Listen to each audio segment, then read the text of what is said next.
નમસ્કાર, આજના સમાચાર એન્કર જાનવી સાથે। ઔદ્યોગિક નગરી અંકલેશ્વર જીઆઈડીસી વિસ્તારમાં આવેલી રાજેશ ફાર્માસ્યુટિકલ કંપનીને નિશાન બનાવેલી થયેલ ચોરીનો ભેદ ઉકેલવામાં જીઆઈડીસી પોલીસને મોટી સફળતા મળી છે।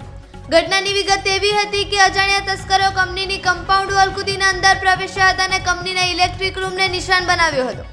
તસ્કરો આ રૂમમાંથી 2 નંગ મોટર અને ઇલેક્ટ્રિક કોપર વાયર મળી અંદાજે ₹30,000 થી વધુની કિંમતનો મુદ્દામાલ ચોરી કરીને ફરાર થઈ ગયા હતા। આ ચોરી અંગે કંપની સત્તાધીશો દ્વારા અંકલેશ્વર જીઆઈડીસી પોલીસ મથકમાં વિધિવત ફરિયાદ નોંધાવવામાં આવતા પોલીસે ગુનો નોંધી સઘન તપાસ શરૂ કરી હતી। ચોરીની આ ઘટનાને ગંભીરતાથી લઈ જીઆઈડીસી પોલીસે અલગ અલગ દિશામાં તપાસના ચક્રો ગતિમાન કર્યા હતા।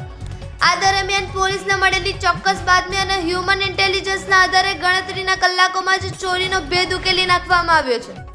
પોલીસે આ ગુનામાં સંડોવાયેલા 2 પરપ્રાંતીય ઈસમોની અટકાયત કરી છે, જેમાં જીતાલી ગામમાં રહેતા અને મૂળ ઉત્તર પ્રદેશના વતની ઔરંગઝેબ મુમતાઝ અલી શેખ તેમજ ગડખોલ વિસ્તારમાં રહેતા અને મૂળ ઝારખંડના વતની જીતેન્દ્ર કુમાર શ્યામદાસનો સમાવેશ થાય છે।